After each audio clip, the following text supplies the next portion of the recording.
So we have OPM, OPT, OPS, OPI, and OPL. Now, most people have heard of OPM, which is other people's money. A lot of people have heard of OPT, other people's time. But we're going to talk mostly about today other people's systems and tech, other people's ideas that we can leverage off of, and then other people's leverage that other people have already created that we can create leverage on top of that. Or we can create leverage in our businesses, but others can create leverage in theirs. When we cross leverage, what do you think happens? Maximum output and amplification of our efforts when we all get to where we're trying to go faster. So leverage, guys, what is it? Why do we need it? And how do we create it? So business leverage and the understanding around it. So if you don't have leverage, you're never going to get to where you're trying to get to as fast as where you're trying to get to, or as fast as you're trying to get there. Okay. Leverage is one of the key components that goes along with momentum that we talked about last week. And we need to understand it in a way which is just being able to use something to the maximum advantage that we can use it with, or that we can get out of it, or how we can use something. Now, it's the art of getting more out of less and the ability to increase the output.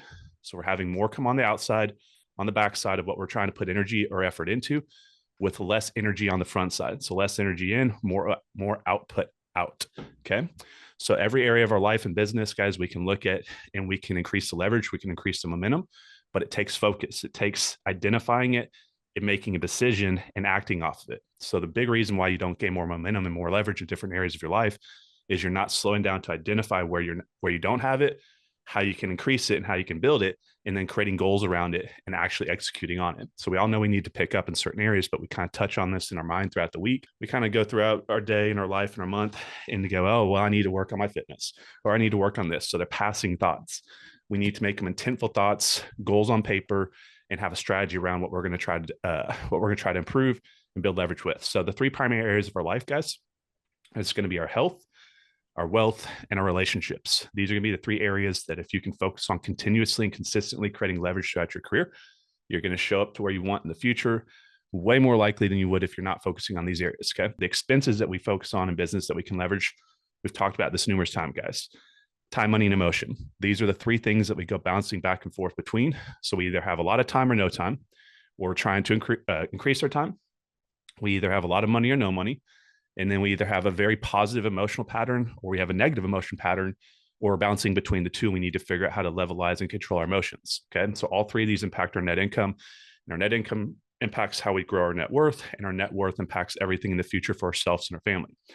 So business is always going to be a battle of the decisions we make in relationship between these three and how they relate towards each other. Okay. So it's either a battle of time or money. So when people are struggling in the beginning of a business and they haven't had financial success, usually all they're thinking about is money, and they look at money as the primary decision-making factor. And then as they develop success in business and as they start to make more money, they start to make decisions more off of time and emotion. Now they have plenty of money. Now they'd rather pay Uber Eats to bring them food, or they pay someone to mow their yard. Where in the beginning, like for example, my career, I was so broke, I was going to do anything and everything. I was cleaning the floors on my house with the toothbrush, literally, because I couldn't afford to pay someone. So it's always where are we at, time or money? And how do we look to get from, if we're concerned about money, to get to a point where we have more money, that we use our money to trade it or to buy our time back. So these are all going to relate our decisions on time and money to our emotions, and our emotions relate to our attitude, and our attitude relates to everything as far as who wants to be around us and stay around us and work with us. There's no such thing as a solopreneur. And as I was playing poker professionally for almost a decade, I found that out the hard way.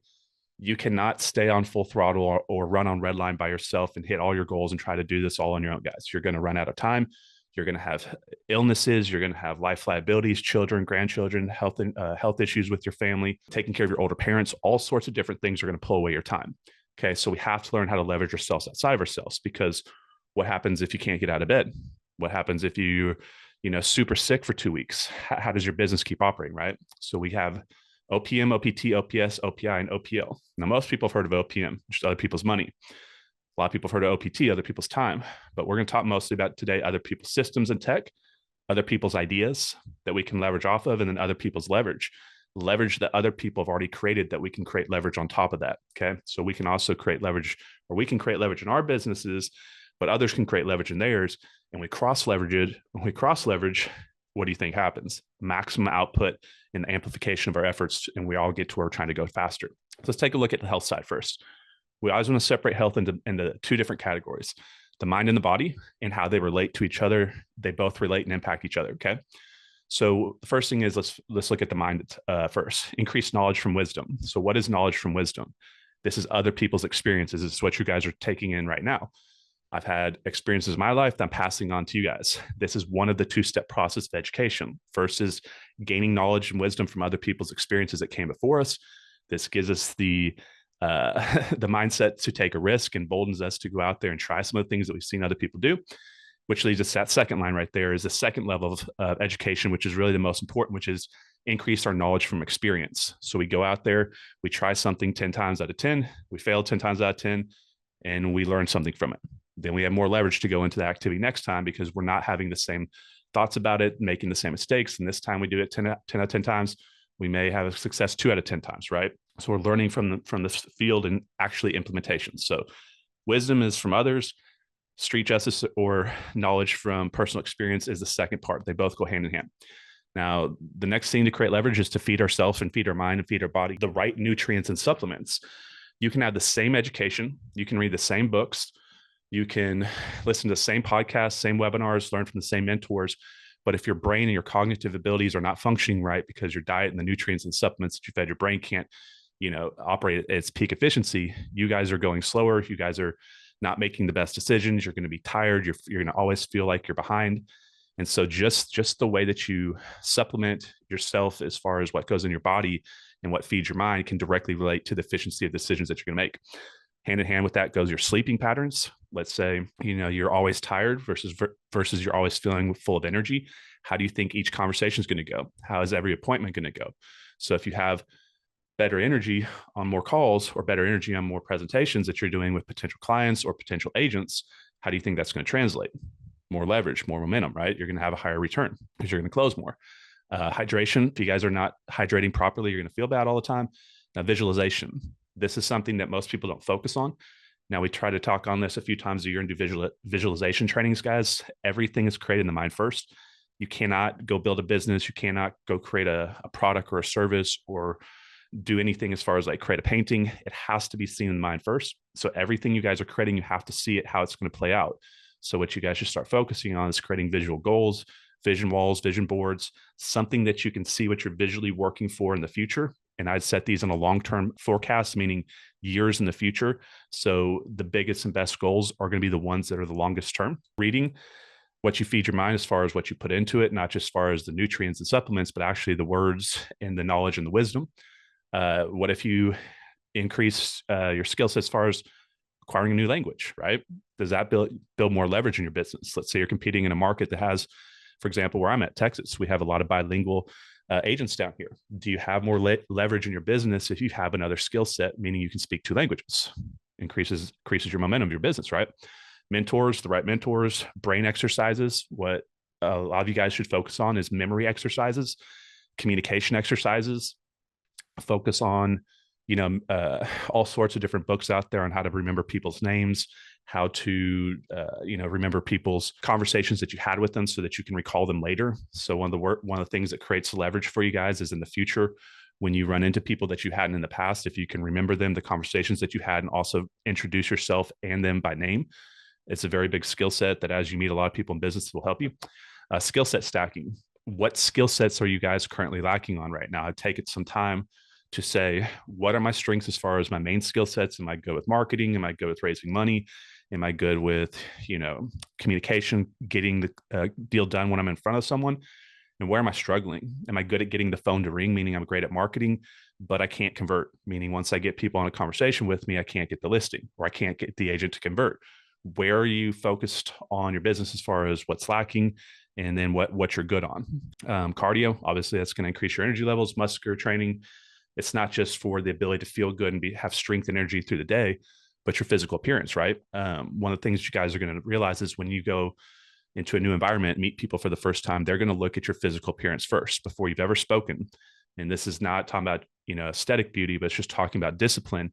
People naturally judge us by the physical appearance that we have based off this is the level of discipline. So for later in life, and we're still in really good shape, what that says to someone is they have a family, they have a business, they have a job, yet they're still able to have the discipline to be able to take care of their body, which means if they're disciplined in one area of their life, they're going to be in discipline in other areas of their life, which is going to bring more people to you and other high achievers to you that also think the same way. Body maintenance, that would go with like stretching and other things right there. How are you protecting your body as you guys age? Are you staying loose, or are you having chronic pain issues all the time that you're focusing on? Because if you're not having, if all your thoughts are going to your pain issues and problems that you have, which personally for myself, I've been having to deal with this a lot over the past 2 months, it disrupts you as far as what you can focus on, right? So we all need to, when we're having injuries or health issues, focus on getting out of these. Posture and body language. I would start studying books on how eye contact works, your posture when you sit, your handshake, your greetings, how you greet people in public, how you stand when you're in groups. The postures that you have, do they demonstrate strength? Do they demonstrate, conviction, confidence, and things like that? Or are you standing in a way that you're hurting relationships that could be built and other future relationships that you could be building? Having the right medical and support team, having the right doctors in place ahead of time. So you want to make sure that you guys are out there looking for the right team to help you as you move throughout your life. Eating patterns and diet. We're not just talking about what goes into your body, but when it goes into your body. Are you guys doing intermittent fasting? How much are you eating? So it's not just, are you eating a hamburger? I'm sure you guys could eat half a hamburger or a full hamburger and be fine, but are you eating 3 hamburgers and like 3 hot dogs at the cookout, right? How much are you eating? Patterns of when the food goes in, the amount. And then are you doing this at different parts of the day? So as you guys get older, what you'll realize is as you put a lot of food into your stomach, all that blood rushes from the other parts of your body, from your brain, from your extremities to your stomach, and starts breaking that food down into glycogen. What happens is your energy levels drop. This is why you get that afternoon lull. And so if you guys are having momentum in the day, you don't want to just go break that pattern and lose all that leverage and momentum for the day, because you have to rebuild it. And also you're going to have that time lag, and now you're going to have brain fog. And I used to be able to get away with it when I was younger. And now I simply can't eat during the middle of the day unless it's less like a small meat, like something like grazing or something like chips or something like that. And then also focusing on your mental, not just on your mental intelligence down there, but your fortitude. So there's 2 different areas of mind strength: the skill sets as far as the understanding of knowledge and wisdom that you have that you can recall, but also as you face adversities in life, how do you handle these adversities? Can you mentally take them on? How fast do you bounce back? How fast do you, or how much time do you go down for if like a really bad break happens? Are you down for a week, 2 weeks in emotional depression, or do you bounce right back, and how fast can you get back? So which areas of these life, guys, I'm just trying to trigger some thoughts for each and every one of you that will be a little bit different.